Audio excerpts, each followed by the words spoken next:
Tal? ¿Cómo están, empresarios? Bienvenidos a esta clase de Derecho Laboral. Recuerden que la clase pasada veníamos analizando el artículo 123 constitucional en su apartado A y nos quedamos analizando la fracción 15. Llegamos a la mitad y en esta ocasión hay que finalizar el estudio de este artículo 123. Habíamos mencionado que en el artículo 123 constitucional se establece los principios, los lineamientos, los derechos que se establecen a favor de los trabajadores. Mencionamos otros artículos también en nuestro que provienen de nuestro libro, en el artículo 3, artículo 5 de la Constitución, artículo 32, 115, 116, y llegamos al artículo 123 que establece estos principios. Recuerden que el artículo 123 es el artículo más importante relacionado al derecho laboral. Habíamos mencionado de que este artículo 123 se divide en dos apartados. Apartado A es para la relación laboral entre las industrias privadas y sus trabajadores. Mientras que en el apartado B se regulan las relaciones laborales entre los poderes de la Unión y sus trabajadores. Relacionado al apartado A, la ley reglamentaria del apartado A de este artículo 123 es la Ley Federal del Trabajo, mientras que la ley reglamentaria del apartado B de este artículo 123 es la ley de los trabajadores del trabajo de la ley de trabajo al servicio de los trabajadores al servicio del Estado. Entonces, nosotros estamos analizando, y en este curso solamente vamos a analizar el apartado A de el artículo 123, ya que es el que nos interesa. El apartado B en esta ocasión no es para analizarse, entonces vamos a retomar lo que habíamos hecho la clase pasada. Habíamos analizado los primeros 15 fracciones de este apartado A del artículo 123 y nos hace falta los últimos 16 fracciones para finalizar nuestro estudio. Entonces vamos a analizar el artículo 123 apartado A, fracción 16. Y nos dice, tanto los obreros como los empresarios tendrán derecho para coaligarse en defensa de sus respectivos intereses, formando sindicatos, asociaciones profesionales, etcétera. Vean, la fracción 16 es el fundamento legal para la creación de sindicatos, de una coalición, ¿sí? Es el fundamento legal para poder realizar los sindicatos. Entonces, para ello vamos al artículo 356 de nuestra Ley Federal del Trabajo, y en este artículo 356 es el inicio de los sindicatos, federaciones y confederaciones. ¿Sí?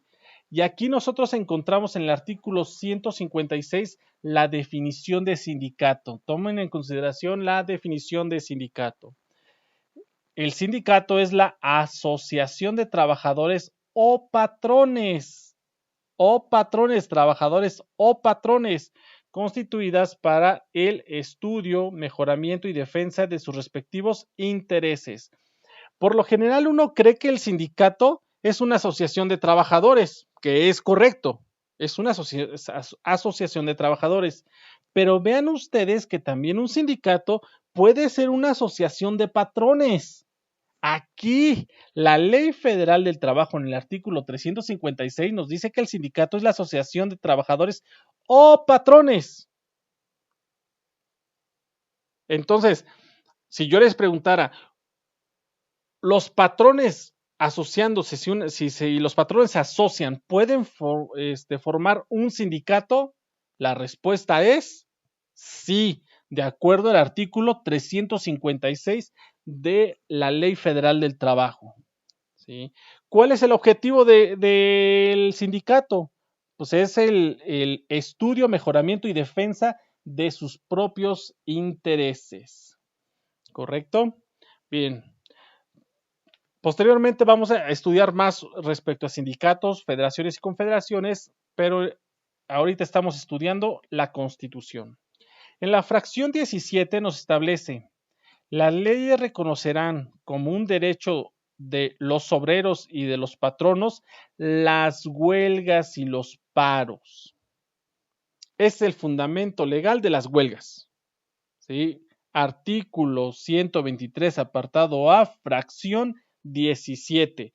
Es un derecho de los obreros, pero vean ustedes que aquí también dice y de los patrones. Uno también podría creer que los únicos que pueden hacer huelga son los, o sea, parar todo, son los obreros, los trabajadores, y en realidad no. Los patrones también pueden hacer paros de producción. Los trabajadores huelga, los patrones paros de producción, paros de actividad económica. Entonces, para ello vamos al artículo 440 de la Ley Federal del Trabajo. Vean que estamos estudiando muchísimos artículos y nos dice la definición de huelga.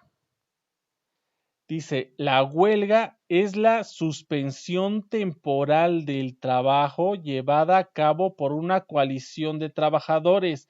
Tomen en consideración, artículo 440 nos establece el concepto de huelga y nos dice, es la suspensión temporal del trabajo llevada a cabo por una coalición de trabajadores, Por eso les mencionaba, huelga, trabajadores, paro serían empresarios, los patrones. Bien, vamos nuevamente a nuestra Constitución, fracción 18. Dice, las huelgas serán lícitas cuando tengan por objeto conseguir el equilibrio entre los diversos factores de producción. ¿Se acuerdan que al principio de este curso habíamos mencionado sobre los factores de producción? Y yo les decía, ¿qué son los factores de producción? Pues recuerden que los factores de producción se está hablando de un equilibrio, como si fuera una balanza, entre la mano de obra que el trabajador aporta y por otra parte el capital que aporta el patrón para hacer la empresa. Entonces la huelga será lícita cuando se tenga por objeto conseguir el equilibrio entre los diversos factores de la producción y se refiere a lo que estábamos ahorita hablando y menciona armonizando los derechos del trabajo con los del capital. Vean, estábamos hablando de la mano de obra, del trabajo, con el dinero, el capital. Y no nada más estoy hablando del dinero, sino también estoy hablando de que el dinero fue invertido en una planta de producción, en un edificio, en la compra de bienes. Entonces, nos menciona, en los servicios públicos será obligatorio para los trabajadores dar aviso con 10 días de anticipación a los tribunales laborales de la fecha señalada para la suspensión de trabajo. Vean que solamente nos dice que para los servicios públicos, no para los servicios privados. ¿Sí? Si nosotros prestamos un servicio público, se tiene la obligación de notificarle al tribunal con 10 días de anticipación antes de realizar la huelga, pues de que hay emplazamiento a huelga. Después nos establece, las huelgas serán consideradas como ilícitas únicamente cuando la mayoría de los huelguistas ejercen actos violentos contra las personas o las propiedades, o en caso de guerra, cuando aquellos pertenezcan a los establecimientos y servicios que dependan del gobierno. Entonces aquí nos establece en qué momento una huelga se vuelve ilícita, ¿sí? Cuando ejerzan actos violentos contra las personas. Por eso, en una ocasión hace tiempo, un maestro me había mencionado de que una de las estrategias para acabar con una huelga, pues es de que te madrien. O sea, como empresario, digo, ¿cómo es posible que me digan que te madrien como empresario? cuando están haciendo una huelga tus trabajadores. Dice, sí, ve. Dice, la huelga será considerada como ilícitas únicamente cuando la mayoría de los huelguistas ejercen actos violentos contra las personas o las propiedades. Ahí está. Dice, si te madrean ya es ilícito, porque así lo establece la Constitución. Entonces, recuerdo esa ocasión de acuerdo a esta fracción. Vamos a seguir el análisis. Dice, cuando se trata de obtener la celebración de un contrato colectivo de trabajo, se deberá de acreditar que se cuenta con la representación de los trabajadores. Ahora, de acuerdo a esta fracción, vámonos al artículo 450. En el artículo 450 nos establece la huelga deberá tener por objeto. ¿Cuál es el objeto de la huelga? ¿Cuál es la finalidad de la huelga? Bien. Fracción 1. Conseguir el equilibrio entre los diversos factores de producción. ¿Cuáles son los factores de producción? Ya saben, trabajo, capital, ¿sí? Armonizando los derechos del trabajo con los de capital. Vean, ahí es lo que estábamos diciendo. Fracción número 2, obtener del patrón o patrón la celebración del contrato colectivo de trabajo y exigir su revisión al terminar el periodo de su vigencia de conformidad con lo dispuesto en el capítulo 3 del título séptimo. O sea, cuando quieren realizar la celebración de un contrato colectivo de trabajo.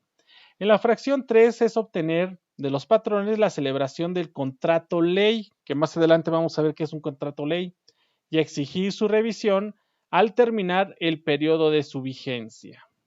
En la fracción 4 nos dice exigir el cumplimiento del contrato colectivo de trabajo o del contrato ley en las empresas o establecimientos en que se hubiera violado.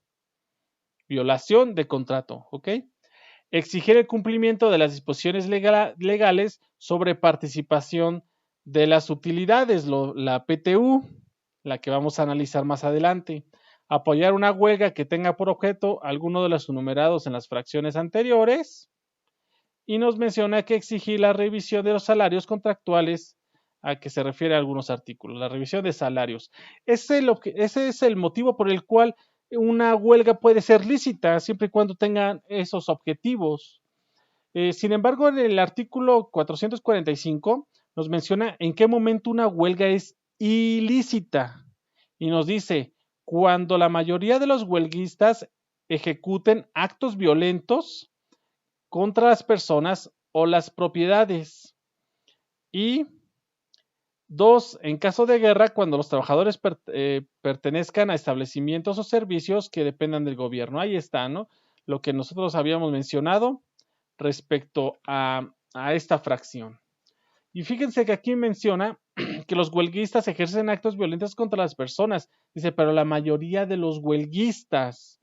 Entonces, aquí nos establece que un número, ¿no? Mayoría yo creo que es 50% más 1. Esa es mayoría.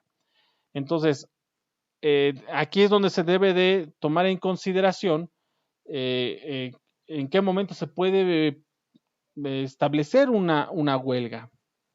Vamos a la siguiente fracción de la Constitución y nos habla sobre los paros y nos dice, los paros serán lícitos únicamente cuando el exceso de producción haga necesario suspender el trabajo para mantener los precios en un límite costeable, previa aprobación de los tribunales laborales. Esto es en qué momento un paro que realiza un patrón debe ser considerado que sea lícito. Y vean ustedes que aquí ya es una cuestión económica, porque nos menciona de que existe un exceso de producción. Cuando nosotros hablamos en economía sobre oferta y demanda, recuerden cómo se comporta el precio del producto cuando la oferta sube o baja y cuando la demanda sube o baja. En este caso nos dice que existe exceso de producción, es decir, que hay mucha mercancía, está lleno los almacenes y lo que se necesita es vender. Y entonces imagínense, ¿qué es lo que pasa cuando hay mucha naranja en el mercado? ¿El precio sube o baja? Imagínense en diciembre, hay mucha naranja, ¿el precio sube o baja? Pues obviamente baja. ¿Por qué? Porque hay muchísima naranja. Entonces aquí nos está mencionando que cuando exista muchísima naranja, cuando exista un exceso de producción, podría generarse un paro de manera lícita. ¿Con qué objetivo? Pues mantener los precios en un límite costeable. ¿Por qué? Porque si el costo de realizar un producto, vamos a considerar que es de $100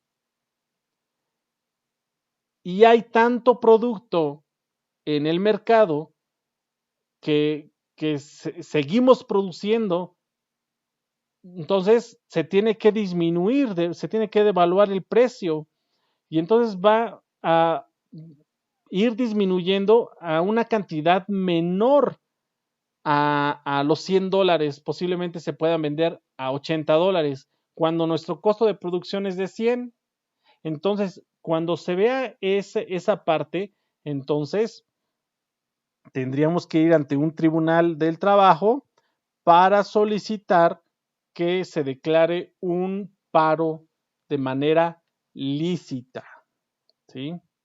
Ahora, respecto a la fracción 20, bueno, vamos antes en la fracción 19, creo que no vimos la Ley Federal del Trabajo. Vamos al artículo 427. En el artículo 427 nos establece: son causas de suspensión temporal de las relaciones de trabajo en una empresa o establecimiento. Y en la fracción 3 nos dice el exceso de producción con relación a las condiciones económicas y las circunstancias del mercado. Es lo que yo les explicaba de la oferta y la demanda. Bien, vamos a la fracción 20. La fracción 20 es todo lo relacionado a los tribunales laborales del Poder Judicial de la Federación. Aquí se los pongo. Es muchísima información relacionado a ello, pero todo está relacionado a cuestiones procedimentales sobre cómo se debe de realizar la demanda, etcétera. Entonces, esa parte no considero que sea importante para ustedes, empresarios, porque porque ustedes contratarían a un abogado para que pudieran realizar todo esto. Pero sepan ustedes que en esta fracción, en la fracción 20, viene todo lo establecido en los tribunales laborales. Posteriormente, en la fracción 21, nos establece que si el patrón se niega a someter sus diferencias al arbitraje o al cumplimiento de una resolución, se dará por terminado el contrato de trabajo y se quedará obligado a indemnizar al obrero con el importe de 3 meses salario, además de la responsabilidad que le resulte del conflicto. Esa disposición no será aplicable en los casos de las acciones consignadas en la fracción siguiente. Si la negativa fuere de los trabajadores, se dará por terminado el contrato de trabajo. Aquí nos establece que una manera de poder solucionar una controversia legal es el arbitraje. Por eso aquí nos menciona someter sus diferencias al arbitraje. Un árbitro, como un árbitro de fútbol, es el que toma las decisiones de quién tiene la razón y en qué medida tiene la razón. Entonces, un árbitro en realidad no es un juez, es una persona que está preparada para tomar las decisiones correspondientes a una área de conocimiento. Entonces, esa área de conocimiento hace que se adentre tanto ese especialista que pueda conocer todos los elementos como él como su especialidad y pueda tomar una decisión de cuál es la mejor manera de solucionar un conflicto y quién tendría la razón respecto a ese conflicto. Por ejemplo, cuando se realiza un arbitraje médico, es porque un médico, un especialista, un perito, hace análisis relacionados a la controversia, en una controversia médica. Y entonces el médico va a decidir si se actuó de manera adecuada el médico que se le está demandando por negligencia o en su caso es que el demandante tiene toda la razón y entonces él realiza un arbitraje médico y genera un dictamen en el cual ese dictamen pues ya forma parte ya de manera general como una prueba. Hasta ahí, si las dos partes se someten ante un árbitro y pues se responsabilizan y acatan lo que establece el árbitro, pues entonces ahí ya se acabó toda la controversia y cada quien se lleva lo que el árbitro considere que sea correcto. En caso contrario, pues se tendría que ir ante un tribunal y en este caso el tribunal va a generar una resolución. Entonces aquí nos establece que el patrón que no quiera someterse a un árbitro o no quiera acatar una resolución, pues el trabajador tiene derecho a solicitar que se termine, que se dé por terminado el contrato de trabajo y que se le indemnice con 3 meses de salario. Es lo que nos establece esta fracción 21. En este caso vamos al artículo 947. Ven que es muchísimos artículos, pero vamos trabajando muy bien. 947.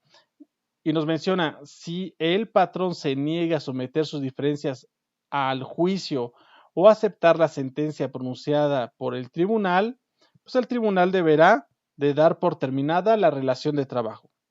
Posteriormente, condenará al patrón a pagarle al trabajador un importe de 3 meses de salario por cuestión de indemnización. Además, procederá a fijar una responsabilidad que resulte al patrón del conflicto de acuerdo a ciertos artículos y además lo condenará al pago de los salarios vencidos y a los intereses. Eso es lo que se establecerá en caso de que el patrón no tome en consideración esa parte. En el artículo 948 nos menciona que si la negativa a aceptar la sentencia pronunciada por el tribunal fuera de los trabajadores, simplemente se dará por terminado la relación de trabajo.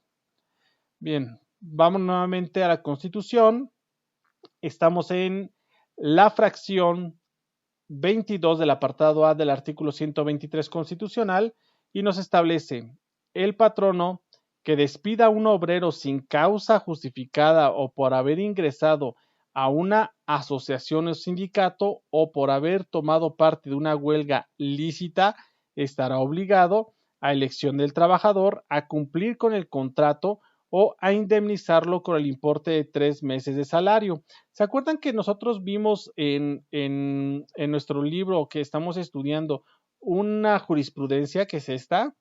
Esta jurisprudencia es exactamente lo que estamos leyendo ahorita, esta parte en el cual en la Constitución se establece de que pues en realidad el trabajador es el que a su elección, vean aquí dice, a elección del trabajador, pues el trabajador es el que decidirá si quiere ser reinstalado en el puesto del cual fue despedido por el patrón o en su caso se requerirá la indemnización del importe de 3 meses de salario. Por lo general todos se van hacia la indemnización porque pues imagínense volver a trabajar en un lugar en donde de por sí tienes problema con el dueño, pues como que no está muy bien, ¿no? Para el trabajador se la puede pasar mal. Bueno, sigamos, dice, la ley determinará los casos en que el patrón podrá ser eximido de la obligación de cumplir el contrato mediante el pago de una indemnización.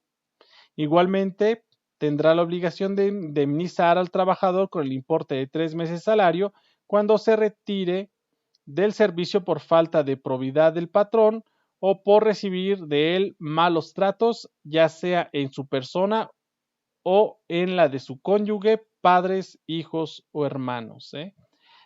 Entonces, es otra forma que más adelante vamos a ver cómo se finaliza un contrato laboral. ¿Sí? Y después nos dice, el patrón no podrá eximirse de la responsabilidad cuando los maltratos provengan de dependientes o familiares que obren con el consentimiento o tolerancia del patrón. Para ello, vamos al artículo 51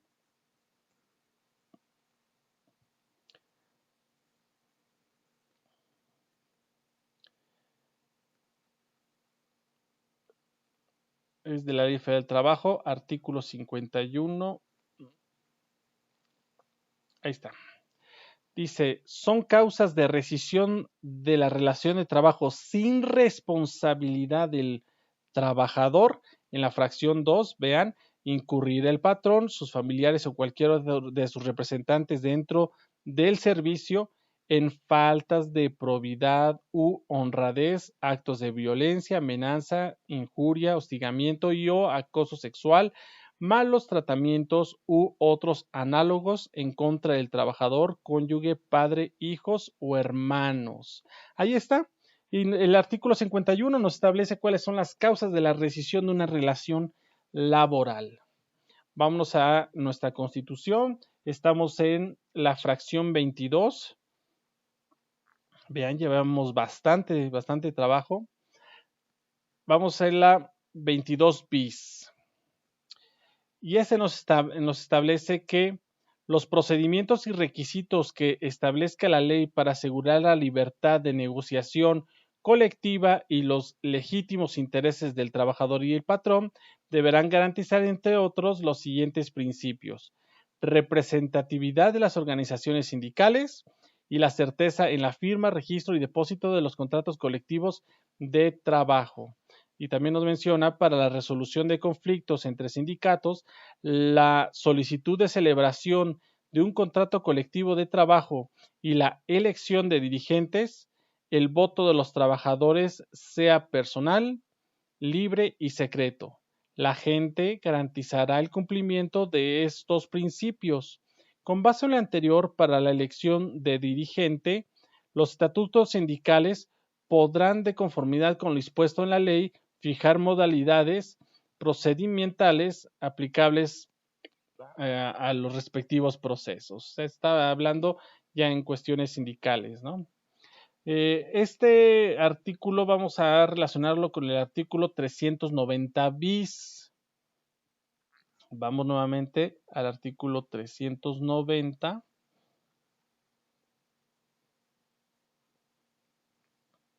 Ahí está.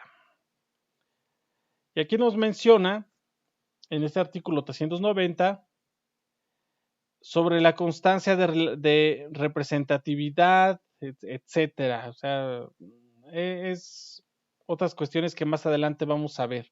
En este momento sería mucha información y solamente nosotros estamos ahorita trabajando el artículo 123. Vamos más adelante. Viene otra fracción, esta fracción es la 23, no tiene una correlación, que no encontré una correlación en la Ley Federal del Trabajo, pero vamos a verla.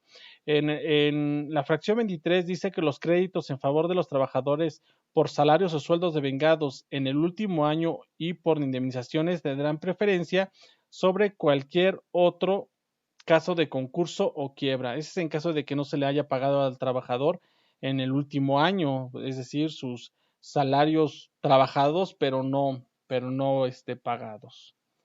Entonces, en la fracción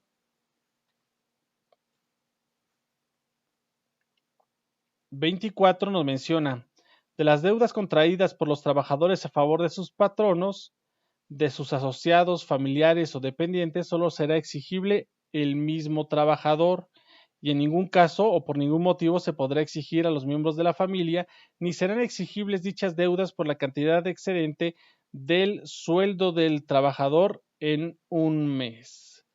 Entonces aquí nos establece las deudas contraídas del trabajador a favor del patrón, que no pueden ser exigibles a sus familiares.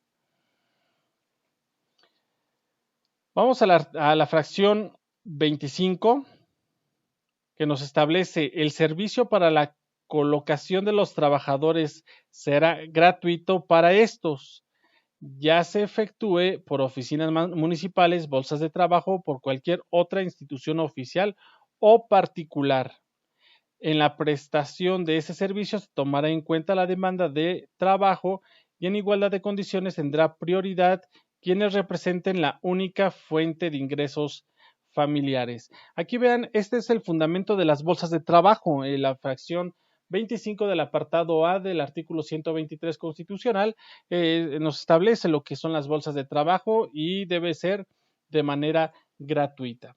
Para ello vamos a el artículo 539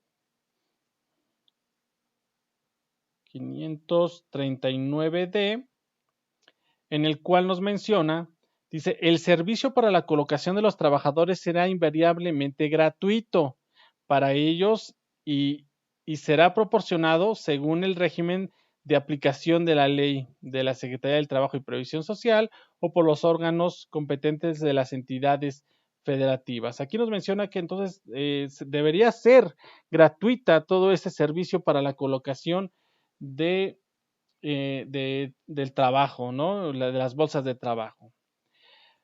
Vamos a la fracción 26, ya estamos cerca de terminar. Nos dice, todo contrato de trabajo celebrado entre un mexicano y un empresario extranjero deberá ser legalizado por una autoridad municipal competente y avisado por el cónsul de la nación, a donde el trabajador tenga que ir, en el concepto de que además de las cláusulas ordinarias se especificará claramente que los gastos de repatriación quedan a cargo del empresario contratante. Eso es cuando se realiza un trabajo fuera del país.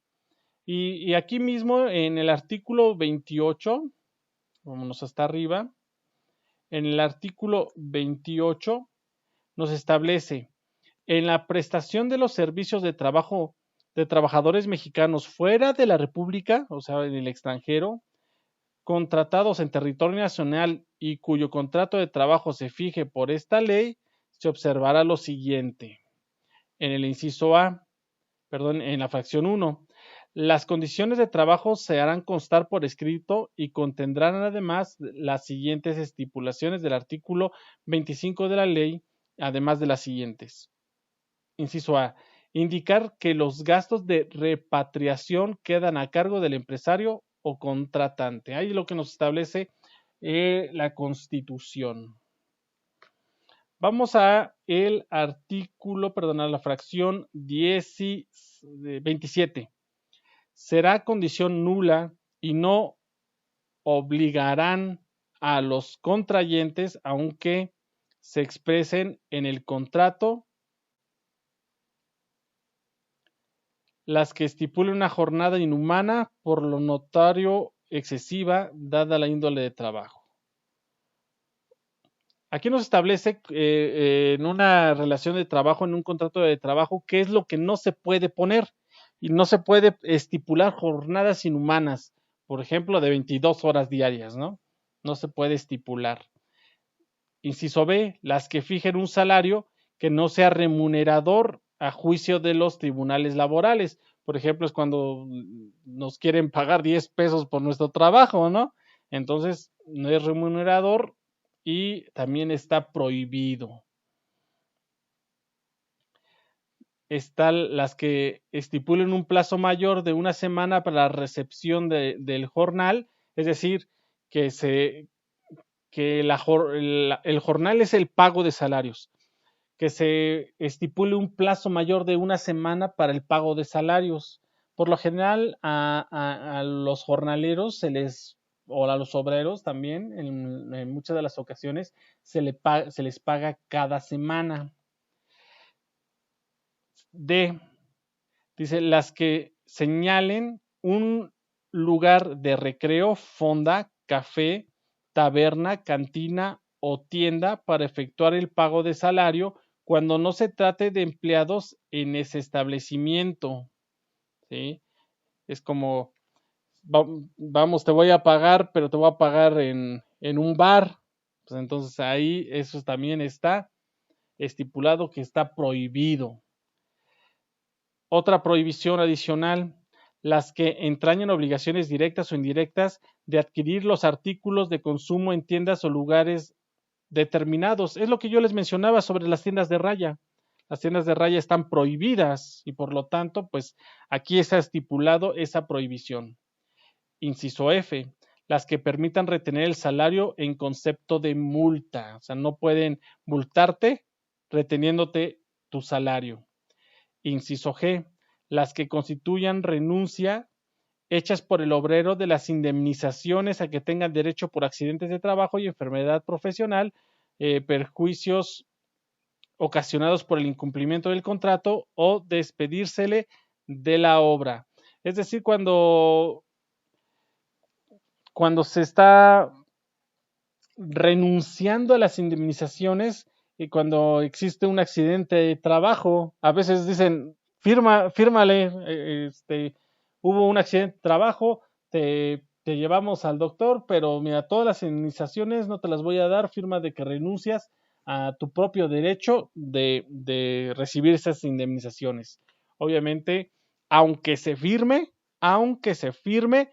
es nulo esa firma. Entonces, o sea, da igual. Inciso H. Todas las demás estipulaciones que impliquen renuncia de algún derecho consagrado a favor de los obreros en las leyes de protección y auxilio de los trabajadores. Bien, para todos ellos, vean en el inciso A que se estipula la jornada inhumana. Eso ya lo habíamos visto en el artículo 5, si no mal recuerdo.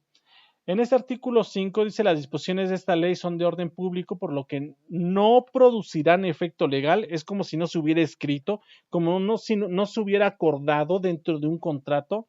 Dice, ni impedirá el goce y el ejercicio de los derechos, sea escrita o verbal la estipulación que establezca. Y en la fracción 3 dice, una jornada inhumana por lo notariamente excesiva, dada la índole del trabajo a juicio del tribunal. Ahí está.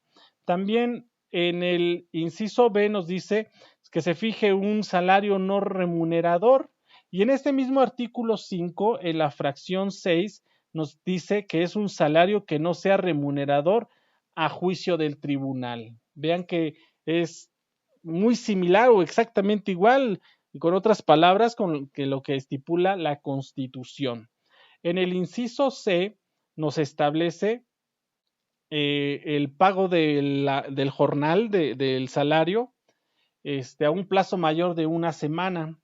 En esta fracción 5, artículo 5, fracción 7, aquí vean, nos dice un plazo mayor de una semana para el pago de los salarios a los obreros o a los trabajadores del campo. ¿Sí? Aquí véanlo. En el inciso D nos señala que el lugar para el pago no puede ser una fonda, un café, una cantina, ¿sí? Que no, ahí no se pueden pagar los salarios, a menos de que ese sea el negocio, ¿verdad? De donde se está contratando. Para ello, en la fracción 8 de este artículo 5 de la Ley Federal del Trabajo nos establece que queda prohibido tener un lugar o estipular un lugar de recreo, fonda, cantina, café, taberna o tienda para efectuar el pago de los salarios siempre que no se trate de trabajadores de esos establecimientos. Vean que prácticamente es lo mismo. Entonces, en la fracción, en el inciso E, son la obligación directa o indirecta de la adquisición de artículos en tiendas de raya que yo les mencionaba, las famosas tiendas de raya. Entonces, para ello vamos a la fracción 9 y aquí nos menciona la obligación directa o indirecta para obtener artículos de consumo en tiendas o lugares determinados. ¿Sí? Vean que la Constitución dice una cosa y la Ley Federal del Trabajo prácticamente copia y pega en sus fracciones.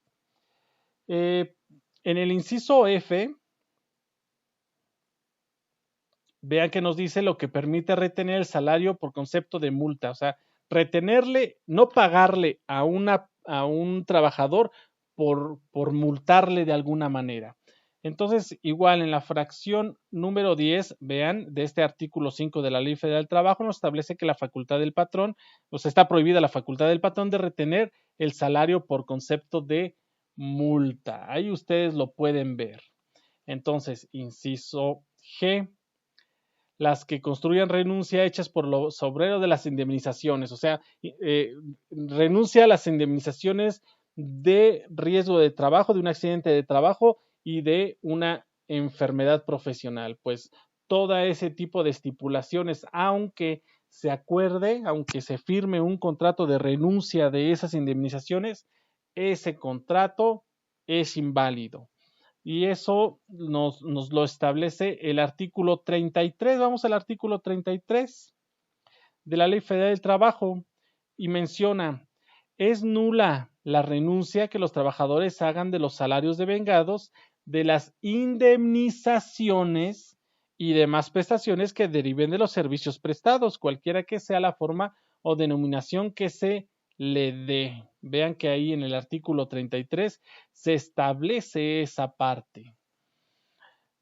Vamos ahora al inciso H. Dice, todas las demás estipulaciones que se implique la renuncia de algún derecho.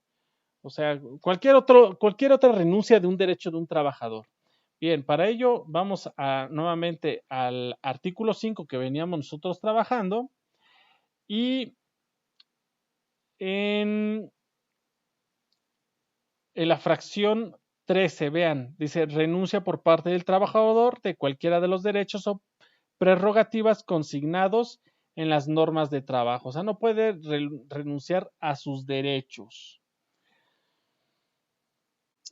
Vamos ahora, aquí estamos en la Constitución.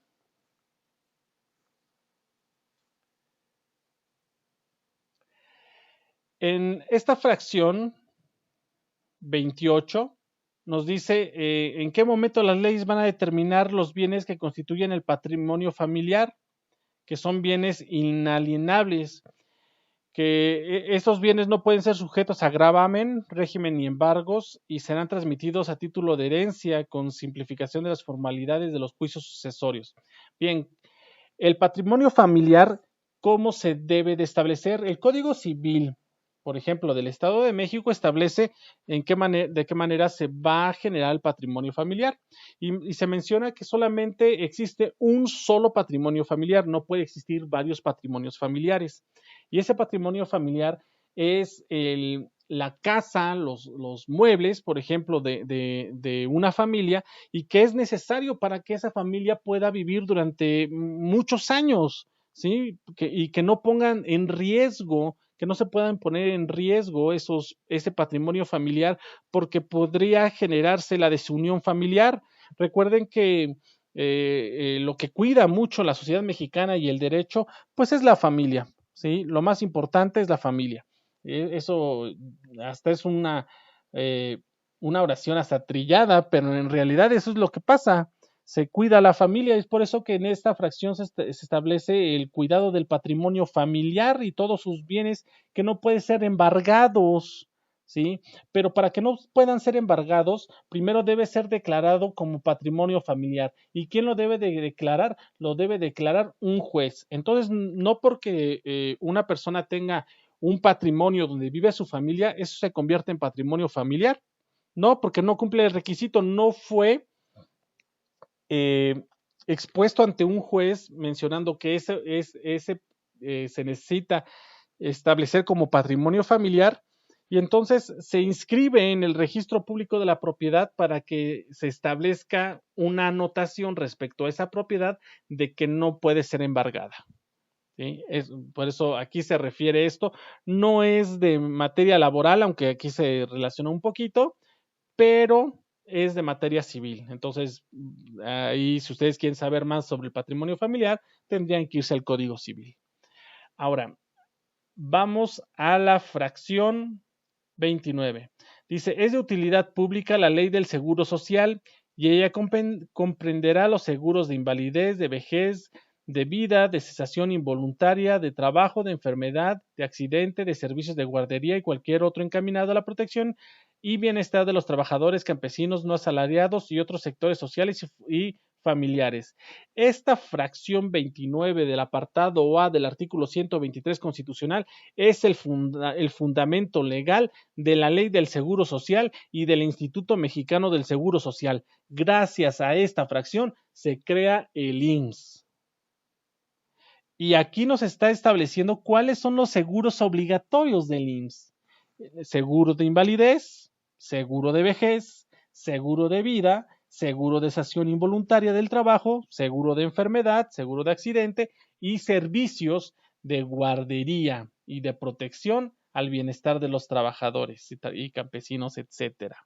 Vean ustedes que esto ya forma parte del derecho de seguridad social, que está muy ligado al derecho del trabajo, pero nuestro objetivo en este momento no es estudiar derecho de seguridad social.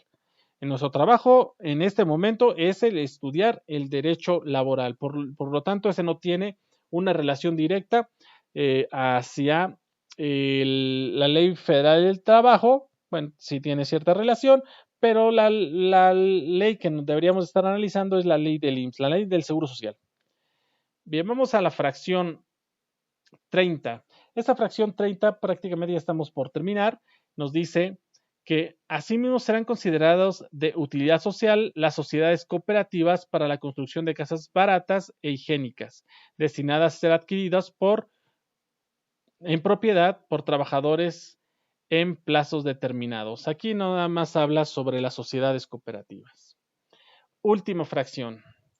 La última fracción de este artículo 123, apartado A de la Constitución, nos establece que la aplicación de las leyes del trabajo corresponde a las autoridades de las entidades federativas, de sus respectivas jurisdicciones, pero es de competencia exclusiva de las autoridades federales en asuntos relativos a.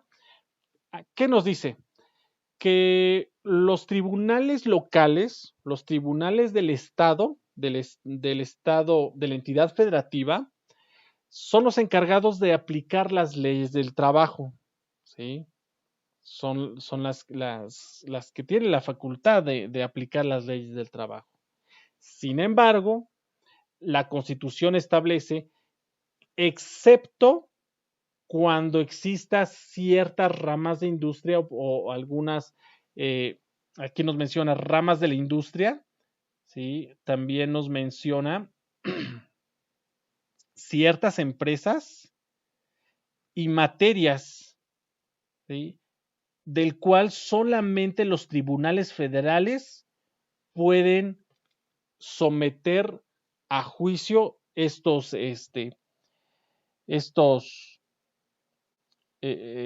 temas, ¿no?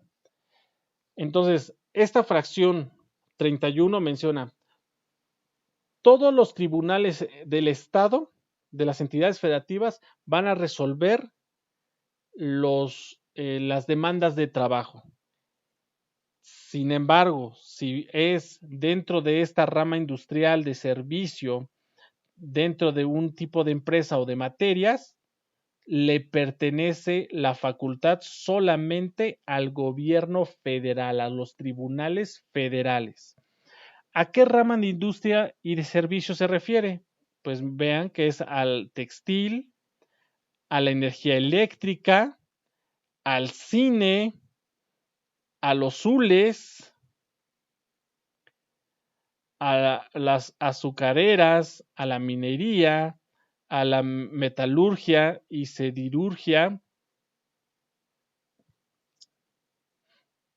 a los hidrocarburos, a la petroquímica, a los cementos, a las canteras, a los automóviles, incluyendo, dice, partes mecánicas y eléctricas, o sea, es de todo, ¿no? A todo lo químico, como lo farmacéutico y medicamentos, al papel, celulosa. ¿Por qué creen que la celulosa y el papel debe ser federal? Porque la prensa anteriormente, ahorita ya ha disminuido, pero el objetivo es de mantener controlada la prensa. El gobierno federal, al manejar el papel, podía negarle a alguna editorial el uso de papel. ¿Por qué? Pues porque no le conviene lo que estaba publicando. ¿Sí? Eso ha sucedido mucho, ¿eh? O sucedió mucho. Actualmente ya con el internet, eso ya quedó en la historia. Bueno, vamos a seguir. aceites y grasas vegetales, las productoras de alimentos, ¿sí? Fabricación de empacados, enlatados y envasados, elaboración de bebidas envasadas o enlatadas, ferrocarriles, madera, como aserraderos, fabricación de triple, vidrieras, ¿sí? Toda la fabricación del vidrio, el tabaco, vean las tabacaleras, todo eso es federal, servicios de banca y crédito. Eso es referente a qué? Vean, a la rama de industria y servicios.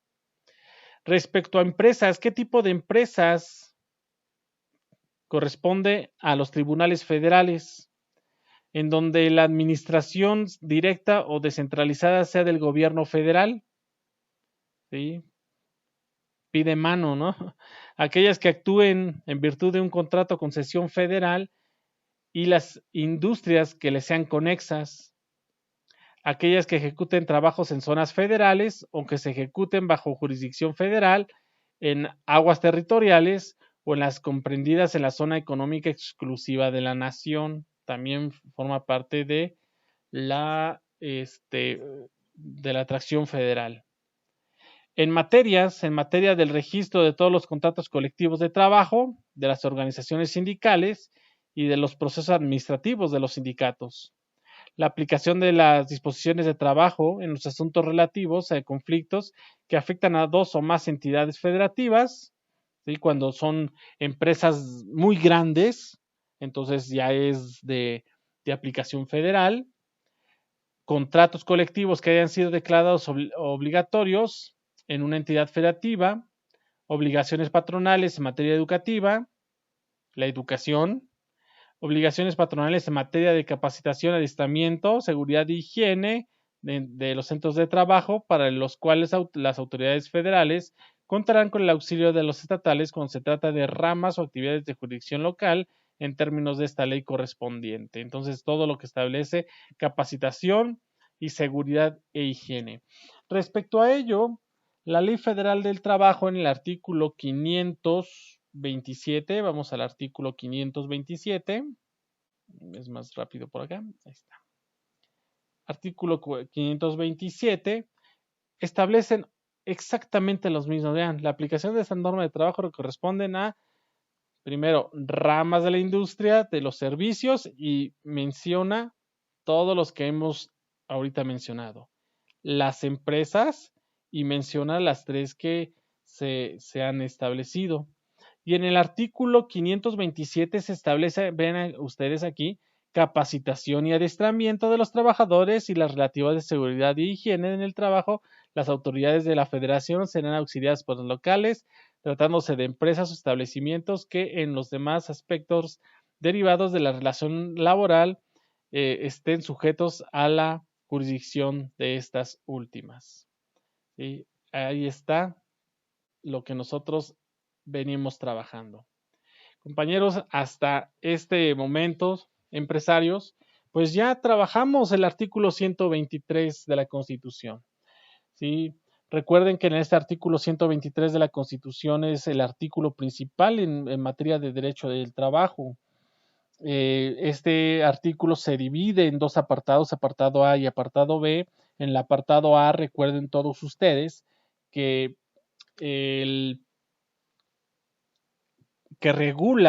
apartado A regula las relaciones laborales entre los trabajadores y la industria privada y los trabajadores, mientras que en el apartado B lo que está realizando es la regulación de las relaciones de trabajo de los poderes de la Unión con los trabajadores. ¿Sí? Respecto al apartado A de este artículo 123, la ley reglamentaria del apartado A del artículo 123 es la Ley Federal del Trabajo. La ley reglamentaria del apartado B del artículo 123 de la Ley Federal del Trabajo, perdón, de la Constitución, es la Ley Federal de los Trabajadores al Servicio del Estado, que hace rato me había fallado esa parte.